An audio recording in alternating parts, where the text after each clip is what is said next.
My digging shows that that office, Presidential, Foreign Intervention Promotion Council, was not legally established. So there's no official gazette showing that PFIPC was established. No executive order, no presidential directive, no act of National Assembly that shows that. So which means legally that organization is not established. I've checked everywhere. There's no trace that this PFIPC, this council, that they did budget defense. There's no place, no picture, no video, no nothing. So how come they have this thing? Jubril of Kano, who was a member of House of Reps, then came out and talked about budget padding. And they went for his head. They suspended him in the National Assembly and all of that. Remember, Abdul Ningi did something, shouted about budget padding. They went for his head, suspended him as a senator. Fine. This is where the whole game is coming in. So this PFIPC may be like an SPV for them. It does not exist. But they just fix it into the budget, move allocation to that place. As release comes, they move the money, divert the money. And most of these things are done by few people in power. Because there's no other way to explain this.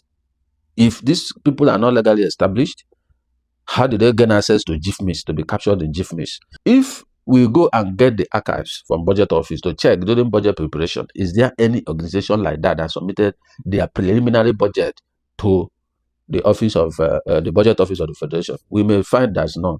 Nigerians will understand that we have a porous system, we have weak institutions, and we have a corrupt system. Hello guys, welcome to my channel. This is Andy Media TV. Well, I know everyone is so surprised, about what's going on in Nigeria today, especially when it comes to the issue between the Chief of Staff to the President, Femi Gbajabiamila, and the Presidential Foreign Intervention Promotion Council, the PFIPC, headed by the Director General, Matthew Adeyemi. We can see how the controversy has lingered and how the federal government, particularly the presidency, have been working tirelessly to kind of disassociate themselves from that particular commission. So when I saw that name, I was kind of wondering, why will the federal government be establishing such agency, knowing fully well that Nigeria have the Nigeria Investment Promotion Council, NIPC, very close to in Maitama. They are very is on the, beside NCC, Nigeria Communication Commission. So I was wondering, is this not kind of a duplication of responsibility and all of that? So, but I don't know. But you can see what's going on now. A whole lot of battle, between the Office of Chief of Staff, Honorable Femi Gbajabiamila, and the Matthew Adeyemi, the DG of that office, PFIPC. Now, in this video, I just want to, look at the information that is out there, bring out my own personal research on all of this, then we just oppose them side by side and be able to kind of pinpoint key issues that may be going on and what we expect to see. So a lot of information is flying out there, right? The spokesperson to the president, Bayo Onanuga, issued a long tweet, trying to support Femi Gbajabiamila's claim that that commission does not exist. And I've seen a whole lot of people wondering, how come, if it doesn't exist, how does he have a budgetary appropriation in the Nigerian Appropriation Law for 2026? They have about 1.3, just with some fraction billion, in the appropriation. So a non-existent agency by the presidency is having a budgetary allocation in the appropriation law signed by the president, appropriated by the National Assembly. That's why people, are worried. And also, the office also have, they were in the building where their office is in the Federal Secretariat, right? Where is controlled by the SGF or head of service and all of that. So for you to get office space there, you must have gone through series of approvals for you to have your office in the Federal Secretariat, the building that houses federal government agencies and all of that. So for them to sit in that building, it means they have gone through series of approvals. So are they saying that during those approval processes, nobody detected that the agency is fake or that the DG is an imposter? Because that's exactly what the government officials are saying, that the man is an imposter. He was not appointed, that he forged his appointment letter, according to the office of the spokesperson and even the chief of staff, what they were saying. So they are discrediting the commission, disowning kind of disowning it, that it does not belong to government.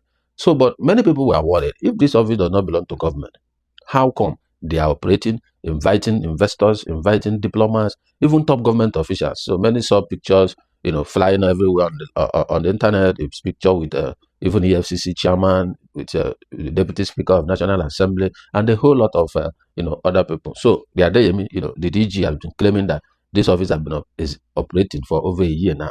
That's what he said.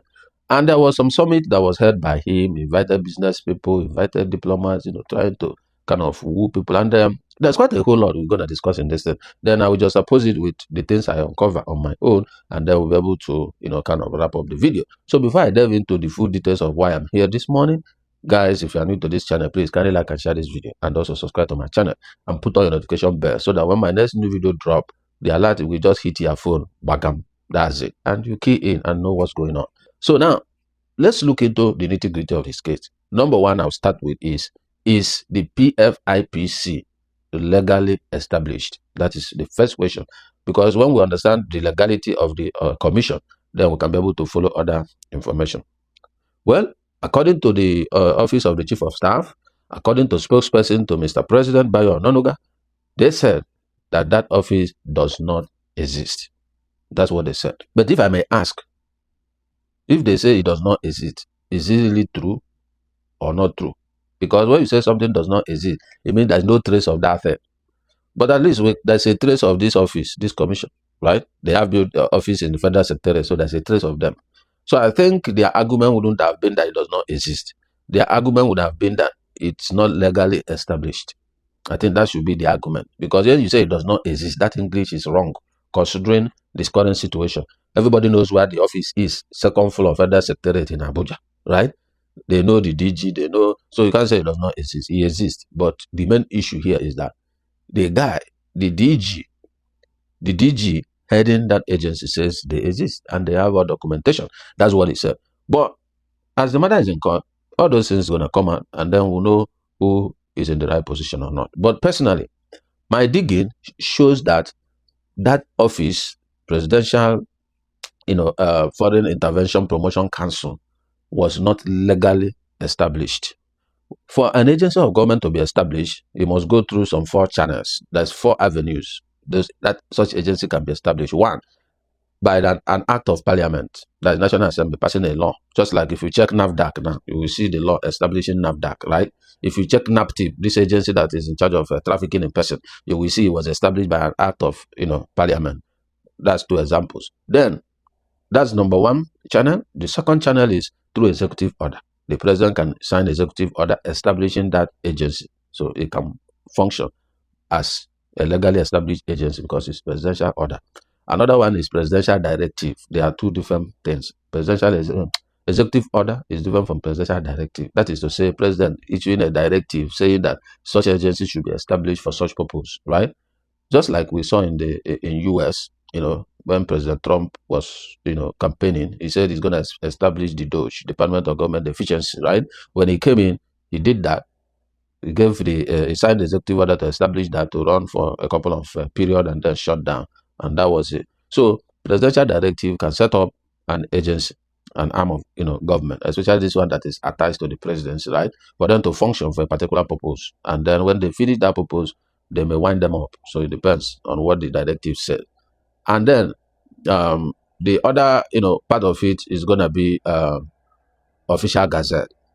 Just like, the tax law was passed and it was gazetted, right? Appropriation law was gazetted. So once it's passed, it'll be gazetted. So there's no official gazette showing that PFIPC was established. No executive order, no presidential directive, no act of National Assembly that shows that. So which means legally that organization is not established. That is it.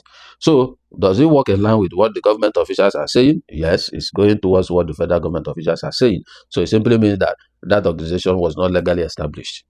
That's why I'm not comfortable with the word they are using, does not exist, because it exists. There's an office, they have letterhead, they operate, they invite all kinds of people, so they exist, but they are not legal. That is it. So that's one aspect. So having established this now, let's move to the second point. What is the second point? Everybody is asking that why, if they are not existing, why do they have appropriation in the budget? So in the 2026 Appropriation Law, let's look at that, because first, for you to be in the budget, it's supposed to be an agency of government. You must be an agency of government, right? And for you to even be captured in the budget, you must have a code which you will use to enter your budget in the GIFMIS. GIFMIS is the platform through which budgets are prepared by the Budget Office of the Federation. Releases are also done, all the releases are captured there and everything. So it's like a big portal that takes care of all capital and the current, everything is there in the GIFMIS. So you can't just go there and put in your budget. You must have your code, which means all MDS are coded, right? And the budget office have all their list of legally established agencies of government. So that is where the issue is coming from now. So if they are not legally established, how come they now have access to get a code to put in their budget and all of that? We'll look into why they may be in the budget even when they are not legally established. So when all these things are done, the budget office issues circular to the ministry telling them that budget is about to commence and all of that. The minister will write to his agencies and then summon them to prepare their budget. And all of them does their budget, comes to their minister, because the minister oversees all the agencies under their ministry. So when they do all those supervisions and the confirmed budget have been done by all the agencies, they collect it. That's when it goes to budget office. When they have tinkered with everything, then the budget goes to the president. After all the defense, the president will now kind of submit the budget to the National Assembly, and the committees will look at it and do all the stuff, and then they will approve the budget and the president signs it into law. So the problem now is that I have checked online, I have checked everywhere. There's no trace that this PFIPC, this council, that they did budget defense. There's no place, no picture, no video, no nothing. So how come they have this thing? And that is why I'm beginning to think that, remember 2015, when we did zero-based budget under Buhari's administration, Jubril of Kano, who was a member of House of Reps, then came out and talked about budget padding. And they went for his head. They suspended him in the National Assembly and all of that. Remember, Abdul Ningi did something, shouted about budget padding. They went for his head, suspended him as a senator. Fine. This is where the whole game is coming in.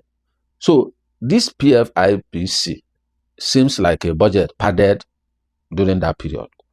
That's when the whole budget has been done, sent to National Assembly. They have the power to appropriate. So most of them, they don't interface with the National Assembly. They don't come for defense and all of that. They just put in their name, put in code for them, and then put in amount of money for them. Some of those kind of agencies like this commission we're looking into now may be like an SPV for them. It does not exist. But they just fix it into the budget, move allocation to that place. As release comes, they move the money, divert the money. And most of these things are done by few people in power. Because there's no other way to explain this. If these people are not legally established, how do they gain access to GIFMIS, to be captured in GIFMIS? And you remember, whatever National Assembly pass is what finally goes into the system as the main budget. All those ones the agencies have done and all of that is not the main final budget. The final budget is when president assent to it. That's the final budget. That's what you now see in the portal or platform of the Budget Office of the Federation.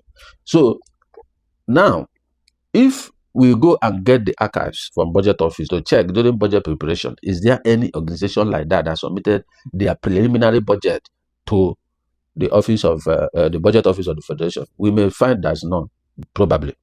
And when it's presidency like this, there's special recognition for all this office under the presidency, right? So at times they don't come for budget defense. Some of them, one of the staff of the presidency may defend for the whole this, because they are all presidents, right? It's just that there are now sub that form the budget of the presidency. So at times all of them may not be coming one by one to defend the budget, which may be how they covered this PFIPC.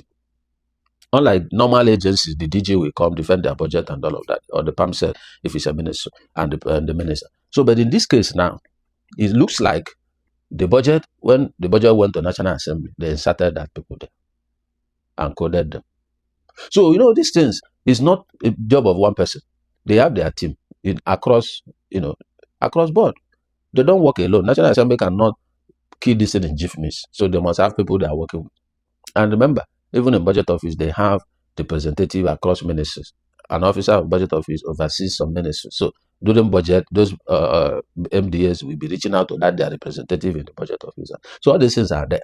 So if these people are not legally established, and they find their way in the national budget with 1.3 billion plus as appropriation, they have capital and recurrent expenditure, just like a normal NDA. They are treated like a normal MDA, whereas they are not registered. They are not legally established. Then something is wrong. So they need to trace to the National Assembly who presented a budget on behalf of that PFIPC. That's number one. Two, how did they get GIFMI's code, their budget code? Who gave them the budget code? Who entered their information in the GIFMIS? These are the things that need to be unraveled. Okay? Now that they have that budget, another question is, do they have releases already? If yes, to which account? And who is spending those releases?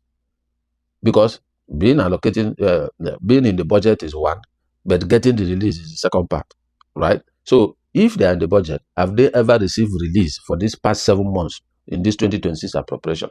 I believe they should, because if the DG is claiming that they got a waiver to recruit over 300 employees, and they have even done some recruitment, they have employees working in that office, which if you see some of their videos, you'll see the man and his employees.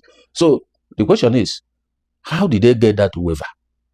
How does a non-registered entity, arm of the presidency, how did they get the waiver? Who drafted those memos? How did those memos fly? Gone to office of the secretary to the government of the federation, passed through head of service of the federation, head of civil service of the federation, went through the office of the accountant general of the federation, went to Central Bank of Nigeria to open an account. Don't forget, Central Bank is not OPay. It's not your OPay bank. Central Bank is the bank of the federal government. They only respond to federal government. They have no business with individuals. So, if that agency can open an account in Central Bank, what does it seem? Because for you to open an account with Central Bank, they have TSA account with them. You remember TSA, if you are generating any revenue, those people pay into that TSA account. You give them the account detail, they pay there. The agency don't receive money on behalf of government. You pay to TSA. TSA is like a collection port. But inside that port, they segregated it agency by agency. From there, they will know how much which agency pulled into that port. So that's TSA account, Treasury Single Account. Now, they have that TSA account with CBN. They have other accounts with CBN, even dollars account, Naira account, pounds account, whatever account with Central Bank. How did they get the approval? When they drafted their request to open the account, is it that CBN did not do due diligence to understand? Because they're supposed to submit their documentation that shows they are established by government, they are an arm of government, or they are working under the presidency. They're supposed to go through different levels of checks from the presidency before they will get the account approved. Even the office of accountant general will give them the letter to go and open that account, supposed to also have done their due diligence. So you are telling me that these people skip all those due diligence points by these different agencies. Nobody detected that they are not legally registered. Nobody detected anything. It simply means that the government is blind. That's what it is. It simply means that the government is docile. It simply means that we don't have intelligence. That's the simple meaning of all of this. Because common to go into to open an account, you do KYC. You have to submit your BVN, submit your name, your phone number that is linked to BVN, to name, and all of that. That's a normal small bank, not to talk of central bank, that a ghost agency can go in and create an account in that place. So something is wrong.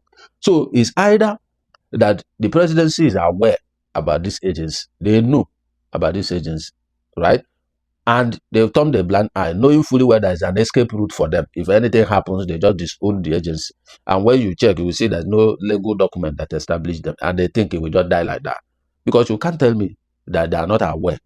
Central Bank is not aware. Even when he was even visiting EFCC office and all of. So are you telling me EFCC do not do due diligence on who visits them to know what they are into, what they do, and all of that? So probably they have information about the guy that when they claim he impersonated UN, about the UN youth, whatever, So they now felt that when anything happens, they disown him, cite that previous issue, and everything will die down. No, they don't know that this action is bringing down the government. This action is exposing how weak the government is. You see, when we are talking about weak institutions, this is exactly what we are talking about. When institutions are weak, they will be unable to perform their due responsibilities, and that is why you see a lot of loopholes, a lot of things that are not supposed to happen within that government. This is one of the points.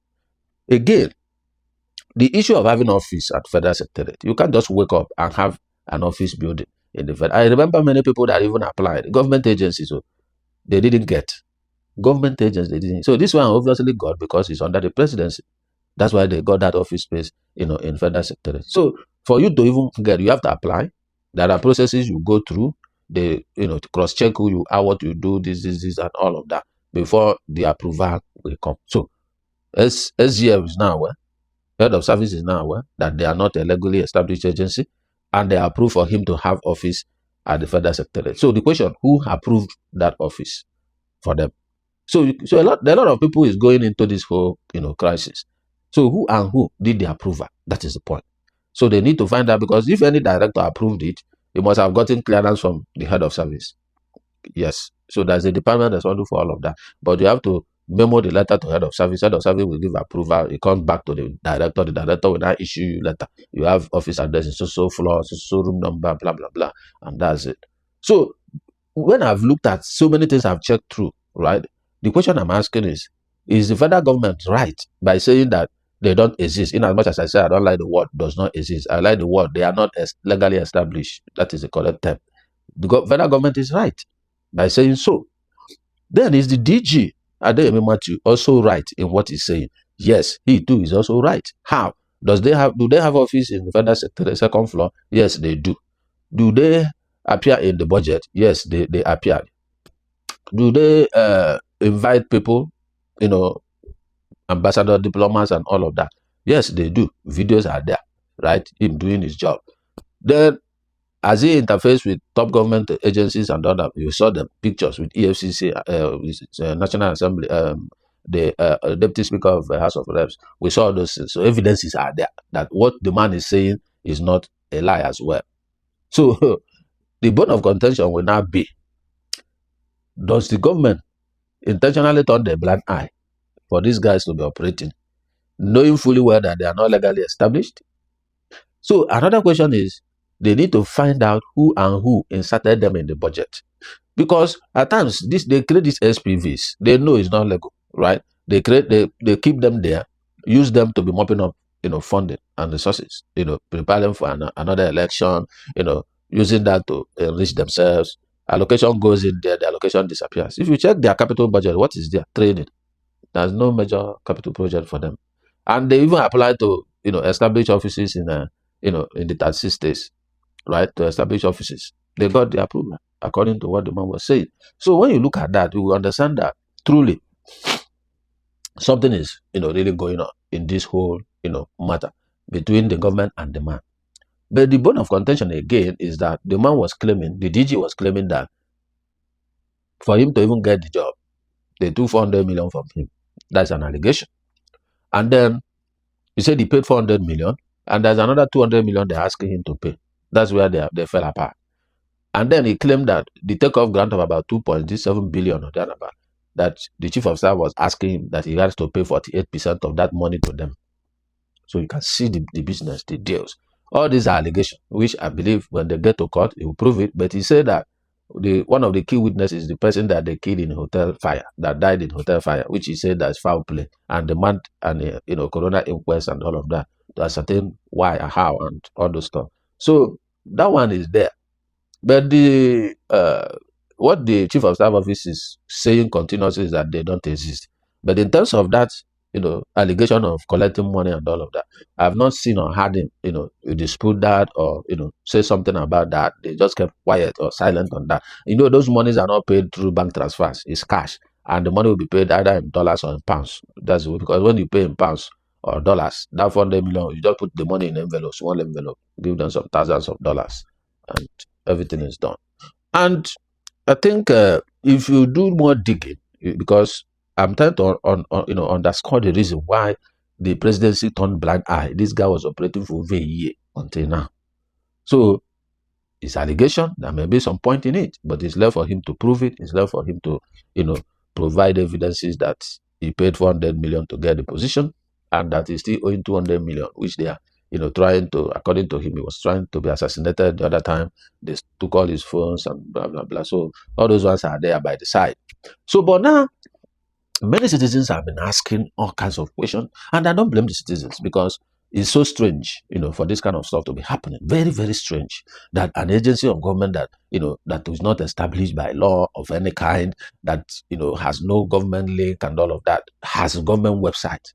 You know, only government agencies in Nigeria can have a website with .ng. Only government agencies, no individual, no corporation will have their website end with .ng. For example, now Minister of Budget and National Planning .gov.ng. That's for ministers. That's for government organization. But as a Dangote cannot have dangote.com.ng. No, it will only have .org or .com or whatever. So you can see.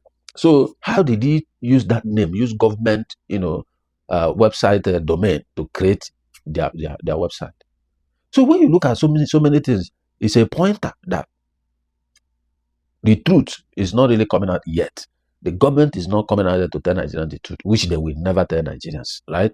This matter has been in court since last year, I think November last year. Till now, they never hear the case. They never do anything meaningfully on that case. That's how it will be there. If you talk, the government will say, oh, the matter is in court, let the court decide this is it.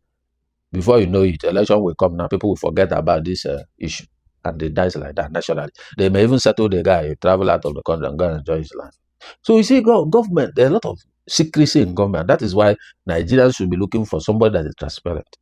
Somebody that will be there to be doing what is right. If you come up in 2023, because in 2020 there was some video that circulated that the guy was holding a investment summit and all of that in 2020. Even back in 2020 during Buhari's regime, they are not legally established. They are not established by Buhari or anything. But the guy did those summit at that time. In 2020, there's some videos I've seen on online. So when you look at this whole thing, if they did some kind of operations during the Buhari's tenure, now that Tinubu's tenure has come in 2023, didn't they do kind of a handover note, give to them? Didn't they review, do evaluation of what they met and all of that to know that this agency is not established by law and be able to scrap it early when they came in? Remember, Tinubu came out and said they are implementing a Rosaya report, where the report was advising the government to shrink some agency, scrap some, merge some, and so on and so forth. Now you can see this one now is in the appropriation law, right? Obviously, they must have been collecting releases and so on. So these are the kind of agencies that we scrap because we already have Nigerian Investment Promotion Council. So we don't need a duplication of the same function. And I know that NIPC will be among those who are pushing to expose this agency, to push them out, because they are kind of doing exactly what they are established by law to do. You understand? So these are the things. In government, there are a lot of battles in government too. Don't think government this thing is cool. No, it's not cool. There are a lot of battles. When you join government office, you will see battles. Even in your small level, battles. So that is the truth of the matter. So now coming to the employee part. When you look at the issue that they got waiver to engage 300 employees and all of that, waiver from who? When it comes to civil service, is the head of service of the federation that is in charge of civil service, employees. So now, which means head of service gave them waiver to recruit. How can non-existing agency of government or commission be given waiver to recruit? How did they get to that point? What documentation did they submit that made the head of service to know that they are legit and then approve them to get a waiver? These are questions. And we can't see most of these documents online because it's government property. So except if government release them, and which will happen maybe in the courtroom. So, but except if Adeyemi releases the copies he has, because there are always copies of every memo that goes up and down in government. So another question there is this: as an employee of government, you must be captured in IPPIS. It's a payment platform, right? If you are not in that platform, you cannot be paid by the government directly. And many employees of government, when they get their job newly, it takes them months to be enrolled in that IPPIS platform, because if network is not down, there will always be challenges that will make them not to capture people immediately. It's a normal thing. So you may be working for 6 months, you may not even be captured in that platform, and you won't be paid. That is the honest truth. You won't be paid until you are in that platform. That's when they recognize that you're an employee. So what your office may do for you is, if your office, they may loan you some money to be, as part of your salary, you'll be using. When your pay comes, they deduct it at source. That's what they do. So, but in most cases, if you are not registered in IPPIS, you cannot be paid by the government as an employee. So the question now is, those 300 employees, they got waiver to employ. Do they have the IPPIS list? How they were captured in IPPIS. For you to be captured, there will be a letter that will come to your office telling you people that you are due to be enrolled in IPPIS. You now go to IPPIS. In that civil service building, federal civil service building in Wuse zone, is it zone 6? And then where you have former Minister of Foreign Affairs office, you go there and then you do your capturing. When you do your capturing there, then when your name comes up, that's when you begin to receive salary from government. So Adeyemi is supposed to have the list of the employees in IPPIS platform. If he has it, let them release it. Their projects, the GIFMIS will capture their projects, capture releases that have gone to their projects, whether capital or recurrent or whatever they are doing. That 1.3 billion they were appropriated. Any amount released for them will be in GIFMIS. So let him provide those details to show that this have been happening, so that Nigerians will understand that we have a porous system, we have weak institutions, and we have a corrupt system. That is just what it is. Because a full-fledged man like that will not come on air and be saying that they demanded money from him. He knows the implication, because if it's not true, it's defamation, and they will take him up on that. So for him to say that, I believe he may have evidence, he may have recording or whatever. Nobody knows. But yesterday was on a channel television with Segun Okinbaloyi. Every question Segun was asking him, he would say, court will, decide. Court will, when they get to court, when they get to court. So he didn't even say much in that interview. So we'll be waiting when the court starts. And I believe if they know the guy knows too much, that court will never hold. It will never hold. They will never give them date for hearing, so that the guy won't say so much in the court. So what they will now do is they will just kill the case quietly. Nigerians won't hear about it anymore, and life goes on. And they will scrap them. That's what they will do. So don't be deceived. Many things on the social media there, as per this case, most of them are true. What the DG is saying is true. What government is also saying is true. But the bottom line is, how did we get here? And who are responsible for all this mix-up, all this confusion, all this quagmire? Who are responsible? From the National Assembly that gave them appropriation, from the head of service of the Federation, from office of the Secretary to the Government of the Federation, from office of the Accountant General of the Federation, from office of the Central Bank of Nigeria. So you see the chain. And the offices I'm mentioning are not junior offices. They are top, powerful government offices. How come none of them, their due diligence system did not catch that this agency is not a legally registered agency? And they are working with him, giving him all it takes. The guy is associating with the government, doing everything and all of that. So I don't know. So it tells you that all this pay to play happens everywhere in the world. All right?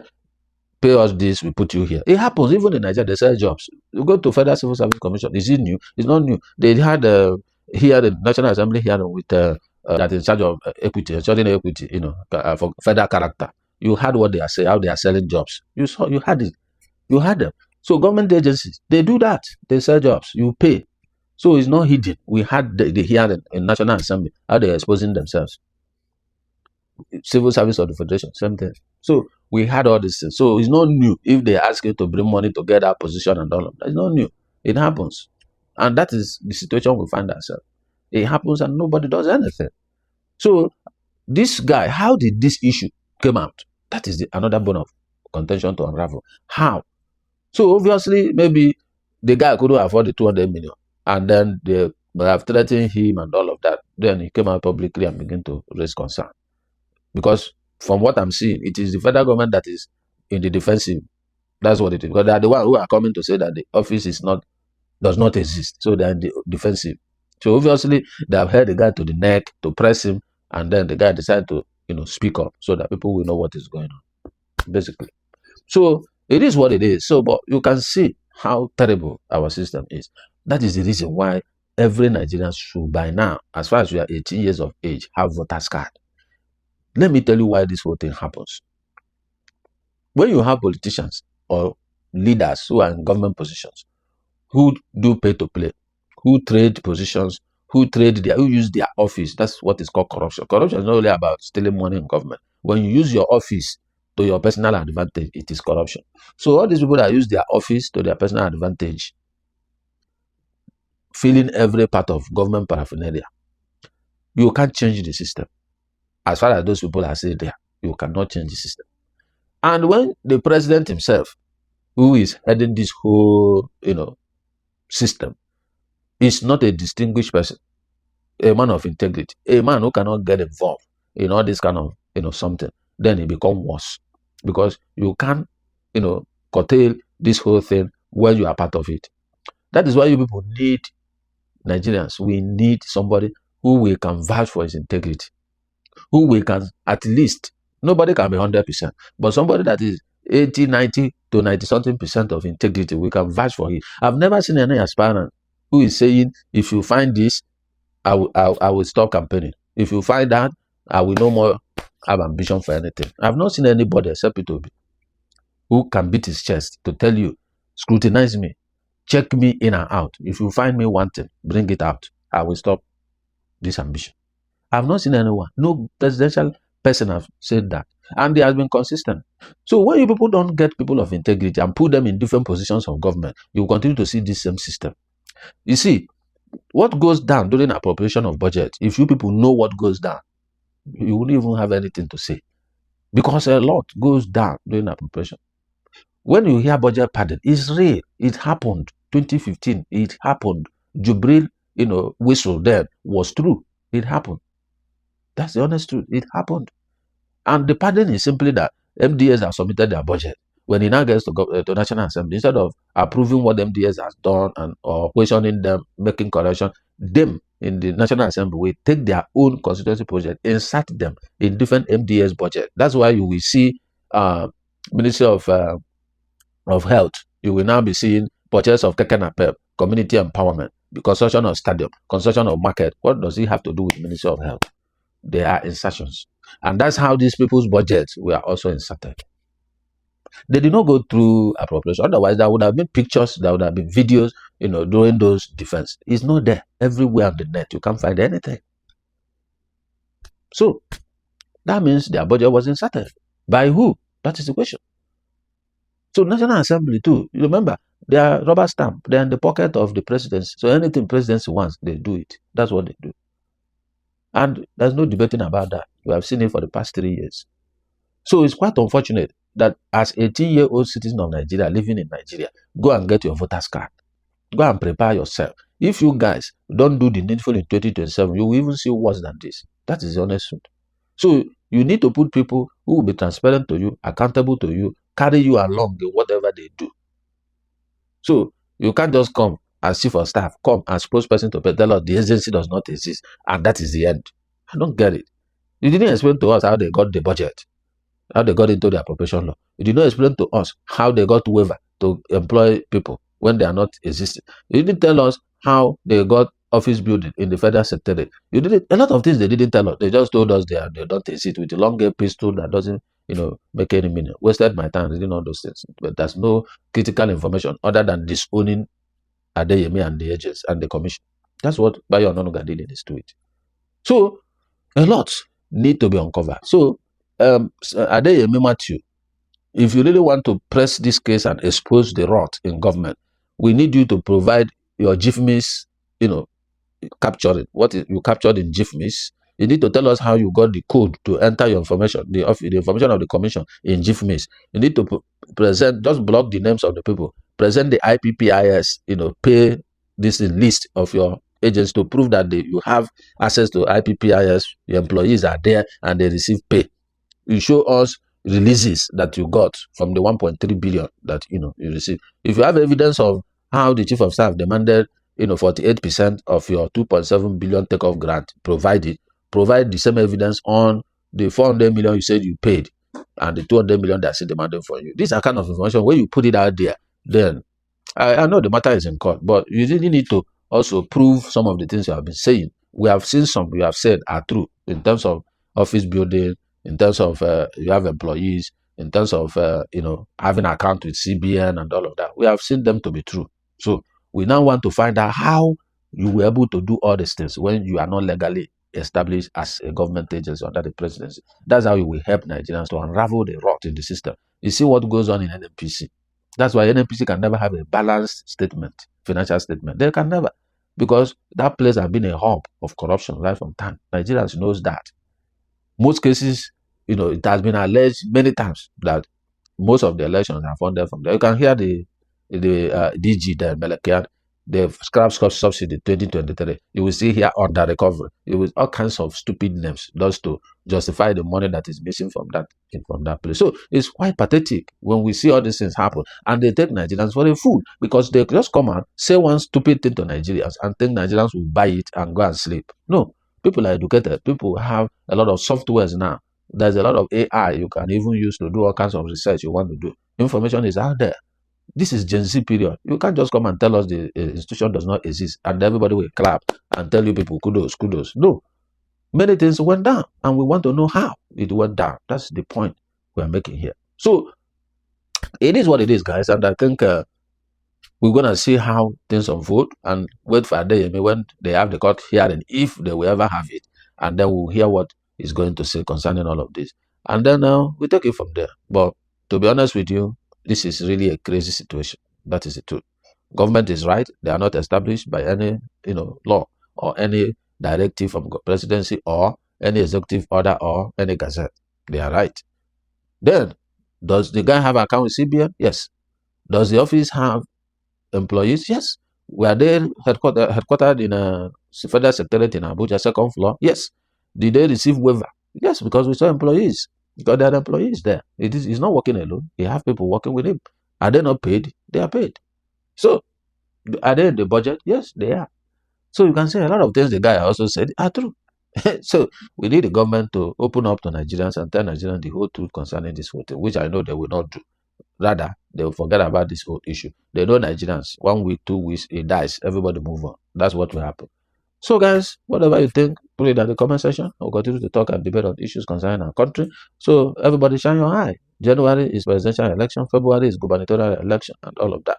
So go get your PVC. Get ready. Vote for your preferred candidate. If you can see what is going on now, a lot of secrecy in government creating SPV, special purpose vehicle they are using to move monies and phone money and all of that. If you don't want that to continue, you need to vote people of integrity who will come in and open the books and be able to carry you along in whatever decision they are making and be able to scrap some of these fictitious agencies of government that has no value to the system. So we need to implement Orosana report, scrap ministries, agencies, and departments of government that are not functional, and then merge the ones that need to be merged. The president of Argentina, Gbajabiamila, he did it when he came in and described them. He said funding, and that funding are now redirected. That's why you see their country is doing well as we speak. So we need to do the needful. The president, they said he made tough decision. This is part of the tough decision you should make. It's not just shouting on paper, on TV that they are implemented on Orosana report, which is not true. All the agencies are saying there, nothing has changed. Nothing is changing from, whatever it has been before. So it is what it is. And I do hope that by God's grace, you and me will do what we are supposed to do by voting in the right candidate who can be able to turn things around for the country, for the betterment of me and you and our children and the children yet unborn. Because for our generation, if what we are going through, we don't deal with it, our children will go through worse than we are going through, not to talk of their own children, the way Nigeria is going. So it is what it is. I'm going to let it slide there. So guys, if you are new to this channel, please kindly like and share this video. And also subscribe to my channel and put on your notification bell. So that when my next new video drop, you will be among those that will be notified. I will see you in my next video. Thank you for watching. Do have a wonderful day. See you.